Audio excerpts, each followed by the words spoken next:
हम क्या करेंगे उसके बाद ये जो हमारा ये क्या नाम है इसकी ये हमने भी पढ़ लिया था। अब इसके आगे वाले पोर्शन अब इसकी कैलकुलेशन करके देखेंगे। तो कैलकुलेशन करने के लिए आप क्या करोगे, एक सेकंड, कैलकुलेशन करने के लिए आपने इसकी दो डिफ्लेक्टिंग प्लेट आपने कंसिडर कर ली। ये डिफ्लेक्टिंग प्लेट चाहे वो इसकी हो चाहे इसकी, मतलब ये जो डिफ्लेक्टिंग प्लेट है ये वाली डिफ्लेक्टिंग प्लेट हमने कंसिडर कर ली। तो अब ये ऊपर वाली जब डिफ्लेक्टिंग, जब ये इलेक्ट्रॉन इस टाइप से आ रहा है, ठीक है, इलेक्ट्रॉन बीम आ रहा है हालांकि, लेकिन आपको इलेक्ट्रॉन बीम है उससे पहले आपको एक इलेक्ट्रॉन कंसिडर करते हुए आपको ये सॉल्व करना है। तो इलेक्ट्रॉन बीम जैसे आएगा तो इलेक्ट्रॉन बीम जो इलेक्ट्रॉन है या तो वो जाएगा ऊपर की साइड या नीचे की साइड, वो डिपेंड करता है जो डिफ्लेक्टिंग प्लेट होते हैं इनकी पोलरिटी के ऊपर। यदि इनकी पोलरिटी जैसे ऊपर की साइड पॉजिटिव है और नीचे की साइड नेगेटिव है तो इलेक्ट्रॉन है वो हमेशा पॉजिटिव आयन की तरफ जाता है, तो ये इलेक्ट्रॉन आपका घूम के ऊपर की साइड जाएगा, ठीक है। तो ये यहाँ पे ये ऊपर की साइड चला जाएगा। तो अब ये इलेक्ट्रॉन है, अब इस इलेक्ट्रॉन में ये डिस्टेंस क्या है, एल डी, डिस्टेंस क्या है एल डी, और इन दोनों को जो डिफ्लेक्टिंग प्लेट है इनके बीच में दूरी क्या है डी। तो ये डी दूरी इन दोनों डिफ्लेक्टिंग प्लेट के बीच में, तथा ये एल डी है जो ये प्लेट की लेंथ है। और जबकि इसके ऊपर जो ये आपको ये जो इलेक्ट्रॉन यहाँ से जो निकला, ये इलेक्ट्रॉन जा रहा है इसके सेंटर से डी दूरी पर, ठीक है। और ये एल डिस्टेंस है जो आपकी जो ये ट्यूब है इससे एल दूरी पर, इससे एल दूरी पर ये आपको क्या नाम है, ये एल दूरी पर आपकी जो डिफ्लेक्टिंग प्लेट है इनका जो मिडिल पॉइंट है। अब यहाँ से हम एंगल देखते हैं कि भाई कितने एंगल पे ऊपर गया है, ये कितनी दूरी पे ऊपर गया है, ये सेंटर से कितनी लंबाई दूर है। यदि इसकी लंबाई एल डी है तो इसमें, और इसकी वेलोसिटी वी ओ एक्स है, तो आपको ये वी ओ एक्स और एल डी है, तो इसमें आपको मतलब इसमें ये इलेक्ट्रॉन की स्पीड क्या है, ये सारी चीज़ अब हम कैलकुलेशन करेंगे, ठीक है। तो ये कैलकुलेशन करने से पहले हम एक फार्मूला जानते हैं। एक फार्मूला हमने बचपन में पढ़ा था, चाल बराबर स्पीड बराबर डिस्टेंस बटे स्पीड बराबर, ये हो गई आपकी स्पीड, स्पीड बराबर डी बाई टी, डिस्टेंस बटे टाइम। अब डिस्टेंस बटे टाइम होता है तो टाइम को यदि मैं ऊपर ले जाऊँ या मतलब यहाँ ले जाऊँ तो इस जगह पे क्या आएगा आपका, इस जगह आ जाएगा डी बटे एस। तो डी इसमें जो डिस्टेंस है, डिस्टेंस कौन सी, ये प्लेटों के बीच में जो डिस्टेंस है वो क्या है आपकी एल डी, दूरी हो गई इसमें एल डी, और स्पीड हो गई V O X, L D बटे वी ओ एक्स। तो ये ट्रांजिट टाइम लगा, जो टाइम टाइम मतलब ट्रांजिट टाइम मतलब वो टाइम जिसमें वो इलेक्ट्रॉन्स या इलेक्ट्रॉन बीम उस डिफ्लेक्टिंग प्लेट से पास हो रहा है, तो उस वाला जो टाइम है वो टी वन की वैल्यू हो गई टी वन बराबर एल डी बटे वी ओ एच, ठीक है।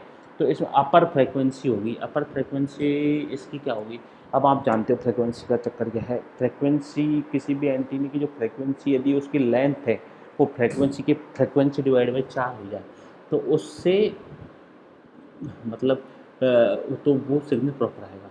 तो फ्रेक्वेंसी इसको बोलते हैं अपन अपर कट ऑफ फ्रेक्वेंसी, ठीक है। इस अपर कट ऑफ फ्रेक्वेंसी बराबर होता है एफ बटे 4, एफ बटे 4, ठीक है। अब इसमें एफ बराबर क्या, फ्रेक्वेंसी, फ्रेक्वेंसी बराबर क्या कर 1/40, ठीक है, 1/40, 1/40,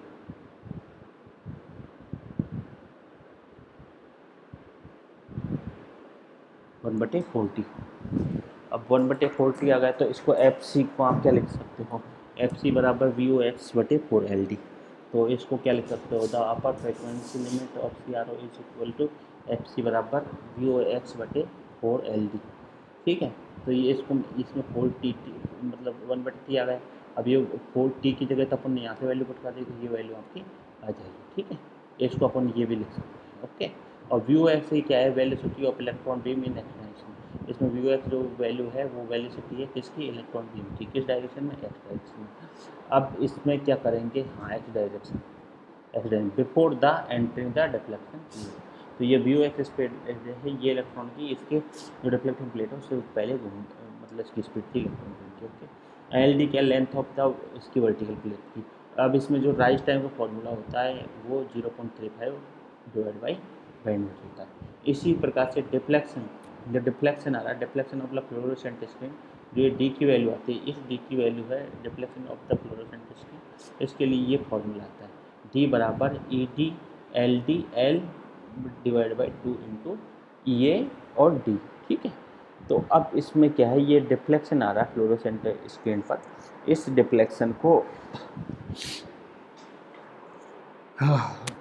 ये डिफ्लेक्शन का जो फॉर्मूला आया है जिसकी एक डेरिवेशन होती है, और चूंकि ये डिफ्लेक्शन आ रहा है तो डिफ्लेक्शन किस में आता है, डिफ्लेक्शन हमेशा आता है आपका मीटर में।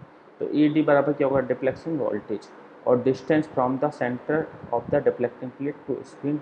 तो इसमें डिस्टेंस करना है, मतलब एल है, उसकी क्या है डिस्टेंस है, वो कहाँ से कहाँ तक है, डिफ्लेक्शन प्लेट से लेकर स्क्रीन तक की। ये भी किस में आएगी, आपके मीटर में। एल डी क्या है, आपकी effective length of the deflecting plate, ये आपकी इफेक्टिव लेंथ है किसकी, डिफ्लेक्टिंग प्लेट की। ओके, तो ये आपकी आ गई एल डी बराबर effective length of the deflecting plate. अब देखो इसमें नेक्स्ट